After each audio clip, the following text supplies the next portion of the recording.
Assalamualaikum warahmatullahi wabarakatuh. Saya Regita Surya Prameswari dengan NPM 21120111155. Di sini saya akan melakukan presentasi mengenai judul makalah saya, yaitu penyertaan modal oleh perusahaan modal Ventura melalui penyertaan secara tidak langsung.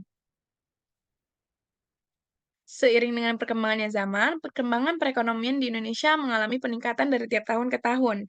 Hal ini didorong dengan adanya peran para pemula di dunia bisnis atau startup, UMKM, dan sejenisnya. Perusahaan dalam melaksanakan kegiatannya harus memenuhi modal usaha. Jika suatu perusahaan mengalami kelebihan atau kekurangan modal usaha, itu akan berpengaruh pada profitabilitas suatu perusahaan. Lembaga pembiayaan sendiri mempunyai peran yang sangat penting sebagai salah satu lembaga sumber pembiayaan alternatif yang potensial untuk menunjang pertumbuhan perekonomian nasional. Salah satu yang meningkatkan pengembangan di dalam dunia usaha, salah satu wujudnya adalah pembiayaan modal Fintora, yang dianggap sebagai alternatif yang lebih efisien dan efektif dalam pengembangan dunia usaha.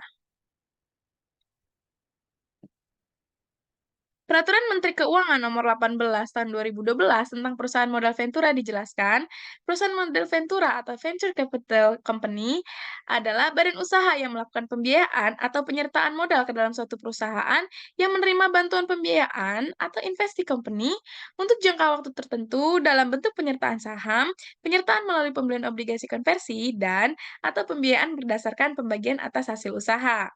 Perusahaan modal Ventura dalam menjalankan usahanya dilakukan dengan cara penyertaan modal ke dalam perusahaan pasangan usaha atau biasa disebut dengan PPU. PPU sendiri adalah perusahaan atau usaha mikro kecil dan menengah yang menerima bantuan pembiayaan dan atau penyertaan dari perusahaan modal Ventura. Dalam penyertaannya, perusahaan modal Ventura ini memiliki bentuk-bentuk penyertaan. Yang pertama adalah penyertaan modal secara langsung dan yang kedua penyertaan modal secara tidak langsung. Dan saya akan berfokus pada yang secara tidak langsung. Namun sebelumnya, saya akan menjelaskan secara singkat dulu mengenai penyertaan modal secara langsung atau direct investment. Penyertaan modal secara langsung atau direct investment adalah penyertaan perusahaan modal Ventura ke dalam perusahaan pasangan usaha secara langsung dalam bentuk penyertaan modal saham atau equity investment. Kemudian, sedangkan penyertaan secara tidak langsung atau indirect investment adalah penyertaan modal perusahaan modal Ventura pada perusahaan pasangan usaha tidak dalam bentuk saham atau equity, namun dalam bentuk obligasi konversi atau partisipasi terbatas atau bagi hasil. Saya yang pertama kali akan membahas mengenai obligasi konversi. Obligasi sendiri merupakan salah satu jenis surat berharga alternatif yang dapat dipilih para investor untuk melakukan investasi. Sebenarnya apa sih yang menjadi penyebab investor tertarik pada obligasi?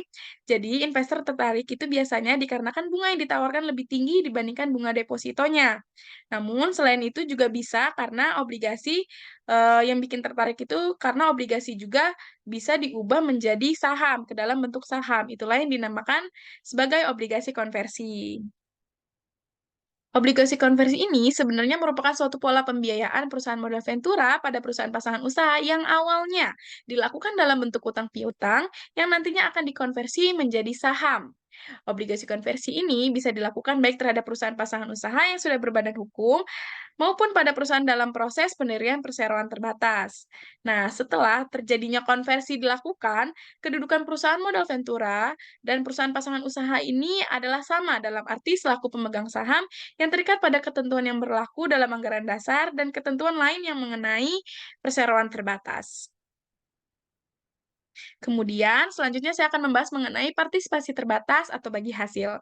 Penyertaan modal dalam bentuk partisipasi terbatas atau bagi hasil ini digunakan manakala dari hasil pemeriksaan awal oleh perusahaan modal Ventura terhadap perusahaan pasangan usaha dari segi finansial, manajemen maupun dari segi hukum dianggap tidak tepat jika dilakukan dengan cara penyertaan langsung ataupun melalui obligasi konversi. Hal ini bisa dilakukan pada perusahaan yang sudah berbadan hukum ataupun belum berbadan hukum. Dalam bentuk usaha bersama ini, calon perusahaan pasangan usaha akan menyerahkan modal atau aset yang relevan dengan aktivitas usaha sebagai harta bersama. Dengan demikian, setiap penyertaan modal dalam pola ini, perusahaan modal Ventura dan perusahaan pasangan usaha secara proporsional akan menanggung setiap keuntungan atau kerugian yang dialami usaha bersama selama berlangsungnya penyertaan. Namun untuk mengenai besarannya, itu sudah akan disepakati oleh kedua belah pihak. Kemudian, saya akan membahas mengenai perbedaan penyertaan modal secara langsung dan penyertaan modal secara tidak langsung. Yang pertama, itu ada, dari hal keterlibatan investor. Dalam penyertaan modal secara langsung, keterlibatan investor itu secara langsung dalam pengelolaan perusahaan, sedangkan dalam penyertaan modal secara tidak langsung, investor itu tidak memiliki keterlibatan dalam pengelolaan. Kemudian yang kedua, dalam hal kontrol, dalam penyertaan modal secara langsung, investor itu memiliki kontrol lebih besar dalam hal arah dan strategi perusahaan. Sedangkan dalam penyertaan modal secara tidak langsung, investor itu memiliki kontrol yang lebih kecil dalam hal arah dan strategi perusahaan. Kemudian yang ketiga itu adalah ada risiko.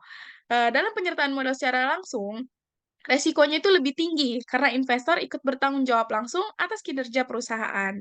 Kemudian, pada penyertaan modal secara tidak langsung, resikonya lebih rendah karena investor tidak bertanggung jawab langsung atas kinerja perusahaan. Dan yang terakhir adalah keuntungan. Pada penyertaan modal secara langsung, potensi keuntungannya lebih tinggi dikarenakan investor dapat memperoleh keuntungan dari pertumbuhan nilai perusahaan secara langsung. Sedangkan pada penyertaan modal secara tidak langsung, potensi keuntungannya lebih rendah karena investor hanya memperoleh keuntungan dari kinerja portofolio investasi secara keseluruhan. Mungkin sekian dari saya. Terima kasih. Wassalamualaikum warahmatullahi wabarakatuh.